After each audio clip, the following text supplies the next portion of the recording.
Good afternoon friends. మా అమ్మాయి శారీస్ మూట చూశారు కదా! ఆ మూట నేను తెస్తా నాన్న, నువ్వు అవసరం లేదు ఇంట్లో ఉండు అని వెళ్ళింది.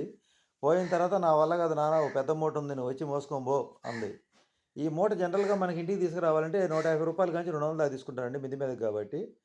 ఈ రూ. 200 ఈరోజు నేనేం పని చేయలేదనుకుంటున్నారు కదా! ఈరోజు పని చేయకపోయినా నేనైతే ఈ రూ. 200 అయితే మిగిలించగలిగాను.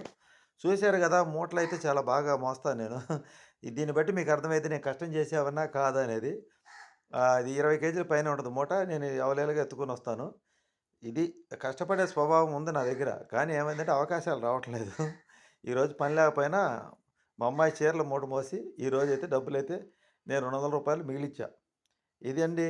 మనం ఏదైనా గాని సరే వాళ్ళ చీరల బిజినెస్ ఏమో గాని, ఈ నెలకి 2 మూటలో 2 మూటలు తెప్పిస్తది మా అమ్మాయి. ఇది నేనే మోసుకొని రావాలి. మా అమ్మాయి చీరల బిజినెస్ చేసినా, ఏది చేసినా తండ్రిగా నాకైతే తప్పదు. ఇలా ఒకరికొకరైతే సహకరించుకోవాలి.